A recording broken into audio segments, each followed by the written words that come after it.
The black-eyed kids are a folk phenomenon of people having strange encounters with kids whose eyes are entirely black, who insist upon entering their vehicle or home, and who seem to ooze an overwhelming sense of fear and panic. As a fan of paranormal talk radio, I've heard hundreds of encounters with the black-eyed kids, and am fascinated each time, so I searched Reddit for some stories to share with a new audience. These were by far the creepiest. Number 1. Let me preface this by saying I'm by no means a writer, just a domestic engineer living in North Texas. Also, I don't believe in the paranormal, ghosts, demons, aliens, whatever. However, I did have an event happen to me this Halloween, I have to admit has me scratching my head. So, it had been a slow Halloween night in our neighborhood that evening, which is pretty odd in itself.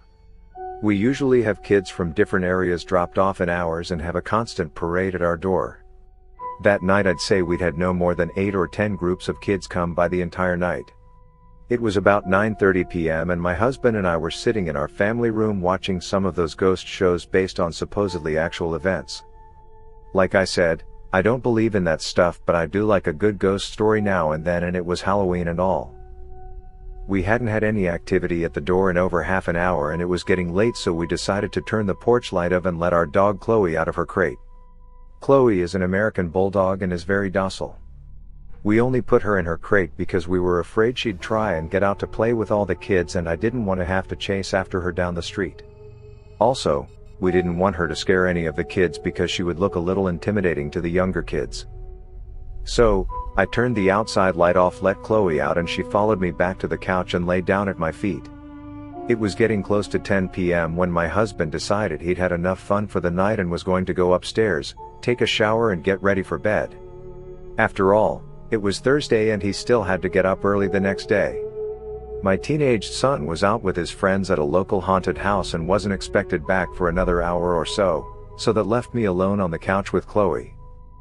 Now, just because I don't believe doesn't mean those shows don't freak me out a bit, and being alone now watching, I'd have to say, was kind of on edge, as it were. It wasn't long after I heard the upstairs water for the shower turn on when there came a light knock at the front door. My initial reaction was, what the hell, really? It's almost 10 o'clock, go home. But soon an uneasy feeling came over me. Why the knock? Our doorbell glows, and in the dark and without the porch light it would be extra obvious to anyone there. I paused. I couldn't really just ignore it. Our front door has a big beveled glass panel and anybody right at the door could see in enough to see someone was in the family room watching TV. It would be pretty rude for me to just sit there and not answer it. Knock, knock, knock, again from the door.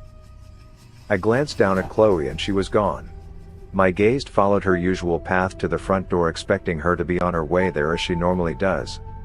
Nothing, she wasn't there. I stood up to look around the room better and found her, crouching by the back door like she was wanting out. However, she never asks to go out like that. She always comes and licks my hand or puts her head on my knee. This was totally out of character for her, and I have to say heightened my anxiety. Chloe, crate, I said. She just turned back to look at me like, hell no lady, ain't moving. I yelled up to my husband, but if he was already in the shower I knew there was no chance of him hearing me. Knock, knock, knock. About that time a car drove down our street and cast just enough light on the door to where I could see the silhouettes of 2 small children through the glass. I instantly felt relief. It was just some kids, probably a couple of my neighbors on their way back home, that wanted to stop by and show me their costume or something. I headed to the door and looked back to make sure Chloe wasn't going to follow. What a great watchdog, I thought to myself as she just sat there. I turned on the porch light when I got to the door and sure enough, I could see through the glass that it was a couple of pretty small kids. A little late for such young ones, I thought, and I began to wonder about what kind of parents would let their kids run the streets that late at night. I only opened the door enough to where I could block Chloe's escape if she decided to grow some balls, which was only about 2 feet. What struck me immediately as odd was the kids weren't wearing any costumes, they were in normal street clothes. I began to feel very uneasy again. It was a girl and boy. The girl, to my left, was older, I'd say about 11 or 12. I could tell she was blonde, but I couldn't make out any distinct features as our lights are from high above and on columns at the front of the porch, so most of the light was coming from behind them. I had not opened the door wide enough for any light from inside to hit them directly. The boy was younger and about a foot shorter, I'd say 8 or 9, and looked to have light brown hair. The girl very politely spoke up, "Ma'am, can we please come inside and use your phone to call our mom?" As she spoke, something in the pit of my stomach was telling me something was wrong. What kid, even at that age, doesn't have a cell phone of their own these days? I couldn't remember the last time I'd had anybody ask to use my home phone. Hun, don't you have a phone of your own you can call your mom on? This was things really got weird. Both kids turned to look at one another like they were going to say something to one another, but neither ever spoke. They both turned back to me and the girl said, "Ma'am, my cell phone battery doesn't have any charge left in it. Can we please come inside and call our mother? We're alone out here and my brother is scared." I have to admit there were two competing feelings going on inside me. The first, that of a mother's heart that wanted to help these two small children get to their mom. The other, a sinking fear in my gut that was keeping the other feeling at bay. It was then I noticed that during the short conversation I'd already opened the door a few extra inches, which I was completely unaware of doing. I stopped. "Honey, why don't you give me your mother's number and I can call her myself?" Another pause and they again looked at one another. After a short moment, they turned back to me and the girl said, "Ma'am, my little brother has to use your bathroom. Can we please come inside while you call our mom?" And with that last statement the little girl moved closer toward the door like she was going just walk on in by me. As she did, she stepped into the light coming from inside the house and I got my first real good look at her. Solid, jet black eyes, that's all I could see. That motherly instinct was gone and replaced by terror I don't think I've ever felt in my life. I could feel every hair on my arms and back of my neck standing at attention. I closed the door to where just my face was able to stick out. The little girl stopped and again pleaded, "Please ma'am, we're really scared and alone out here. We have to come inside. Please help us." Then, like on cue, both kids began to whimper and cry. That's when the fear took over and I shut and locked the door. "I'll call your mom if you give me the number," I shouted through the door, "but I'm not letting you in my house." I could still see them stand there on the porch, just staring at me through the beveled glass pane. Part of me wanted to run upstairs to my husband, but the bigger part didn't want to lose track of where they were. That would have freaked me out even more to not know where they were. After what seemed like forever, but probably only a few seconds, I decided I'd call my neighbor across the street. As I made my way to the side table by our couch to my phone, I glanced at the back door. Chloe was nowhere to be found. We later found her in the guest room under the bed. When I got to my phone and started to look for his contact info, it was only then the kids stepped away from the door and began to walk to the street. As they did, I walked to the door to get a better look to see where they went, still not calling my neighbor. If you get close enough to the glass you can see out enough to make out people's shapes, but you can see much detail. Of course, standing that close to the door would make you pretty obvious to anyone outside looking in. From the door, I could see that the kids were still standing under the street lamp nearest my house, staring at me. As I lifted the phone to my ear after calling, only then did the kids start walking down our street. I met my neighbor out under the lamp once he was out there, but the kids were nowhere to be seen. Like I said, I don't believe in any of this stuff and had never even heard about black-eyed kids before talking to my friend. What I really think, what I have to think, is these kids were just out yanking people's chains on Halloween night. Number 2. It almost felt like a dream. I woke up to my dog Lucy, barking. She was upright on the bed where my husband and I were sleeping with our 22-month-old daughter, staring at our door like an unknown stranger was out there rummaging around. I thought she was just freaking out over a house noise. We'd only had her for 3 months and she was still a puppy. It could have been anything, our roommate, a creak from the house settling, the awnings moving outside in the breeze. I wasn't too concerned initially. I decided the best bet would be to open the door and show her nothing was there. It sounds a bit silly, but it's what we do with our daughter when she gets scared, and I figured it should work with a puppy too. I opened the door and she raced to the front door. She stood there, snarling at the door. It was an angry, violent growl, one I had never heard her make before. I looked groggily at her and opened the baby gate blocking the doorway, planning to open the door and show her everything was okay. The second my hand reached for the deadbolt, Lucy went wild. She started barking and jumped toward me, and when I touched the metal, she suddenly changed her temper. She whimpered, almost like she was afraid and backing down. As her mannerism changed, so did mine. I wasn't calm anymore. My heart was racing and sinking at the same time. I had been flooded with a mixture of fear and dread. I looked through the peephole. I can't explain why I looked, but I did. Outside were two kids. One was just a smidgen shorter than me, and didn't look much younger. I'm 21, and she looked to be 16 or 17. She was slender and pale.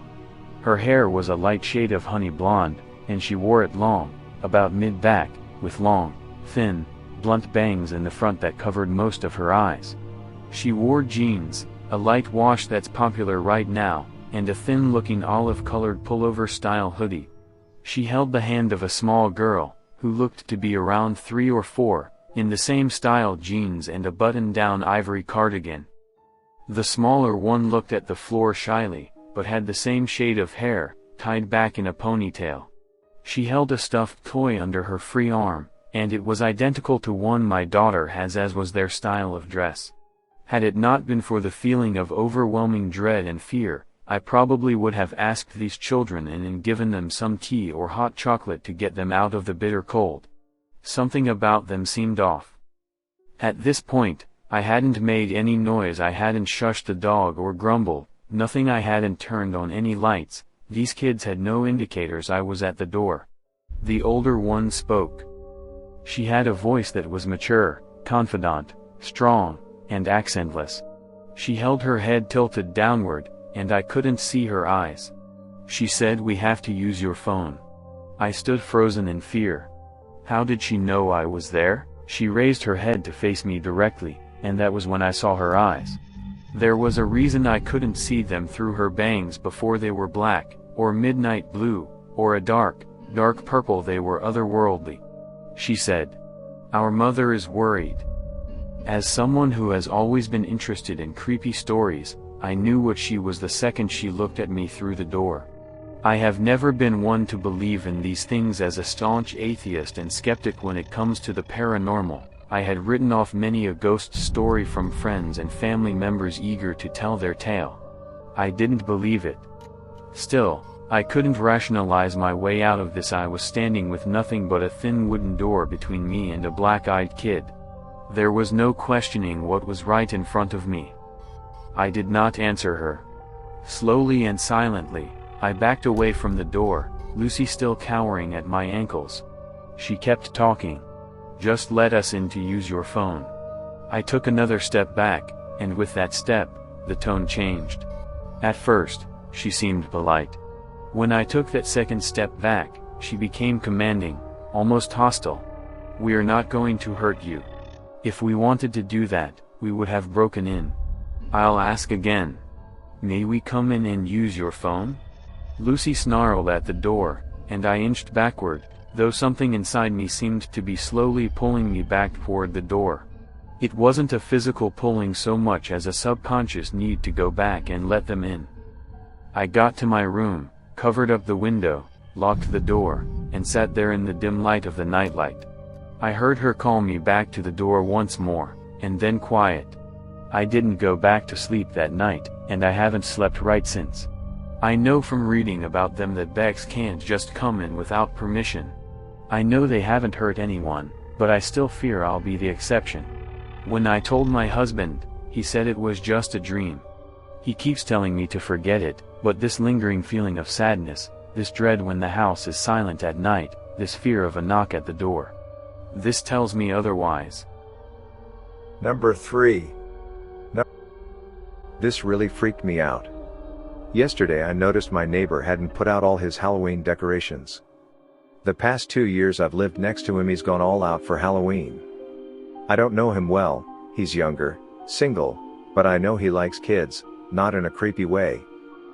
His brother and sister-in-law and their kids are always visiting him, and he plays with his 3 young nieces and nephews out in the yard.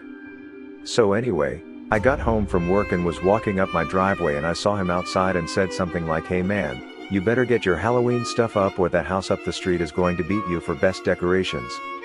He kind of smiles sheepishly and says that he's actually going to keep his house dark this year and just put candy out. I asked if he was going out of town, but he said no, something happened last year that really scared him. Now I was concerned for my own safety if some weirdos were coming around our neighborhood, which is a pretty safe neighborhood with tons of young families living here, so I asked him what happened. He said last year he had his brother's family over so they could trick or treat in the neighborhood since they live in an apartment complex that doesn't do much for Halloween. He had a bunch of kids come to the door like always. His family took off around 10:30 and there were only a few older trick-or-treaters, but by 11:30 they were pretty much done. So he was inside, watching TV and the doorbell rings. He grabs the candy bowl and heads over, noticing that it's a little past midnight and that's pretty rude for trick-or-treaters to still be out, but then notices he hasn't turned off all his decoration lights yet, so his house is still a beacon. He swings the door open and is about to yell boo or something to freak them out, but stops dead when he sees the kids at the door. He said one was probably around 13 to 14 and the other around 16 to 17, both boys. They weren't dressed up, but he remembers the older one was wearing a flannel checkered shirt.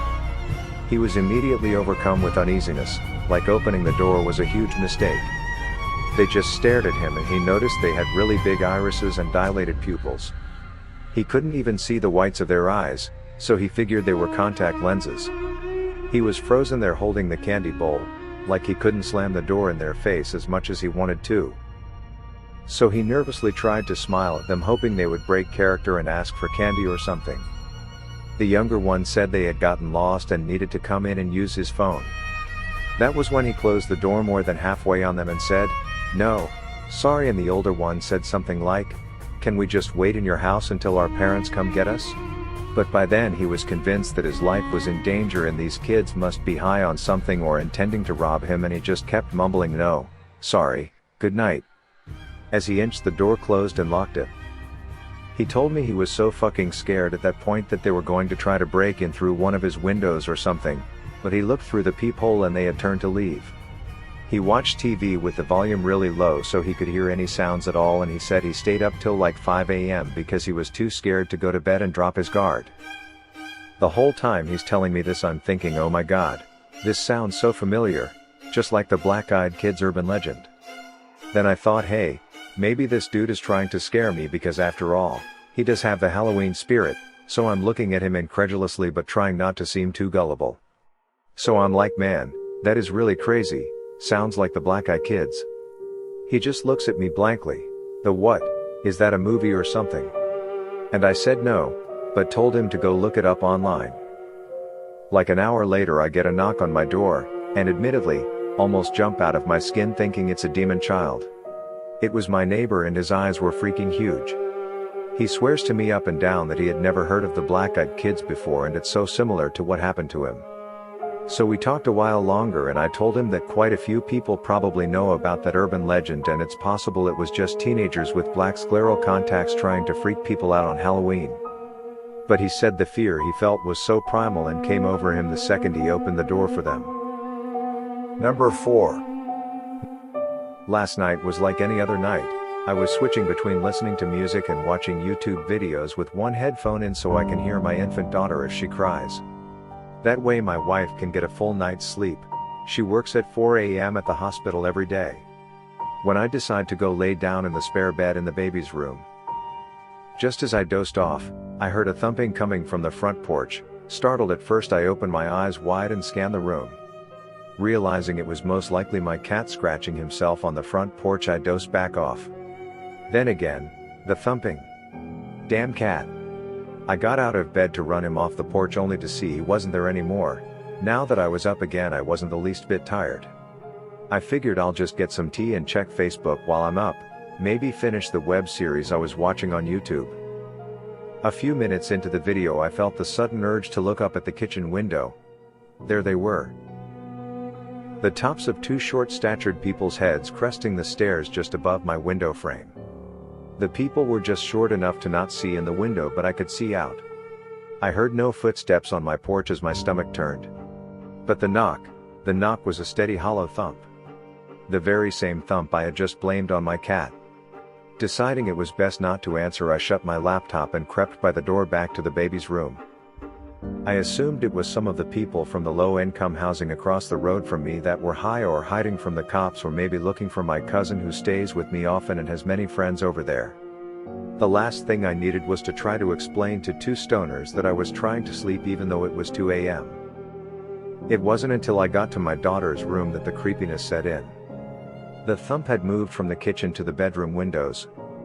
Both windows, a room apart, thumping in perfect time. These stoners were going to wake up my daughter if I didn't run them off now.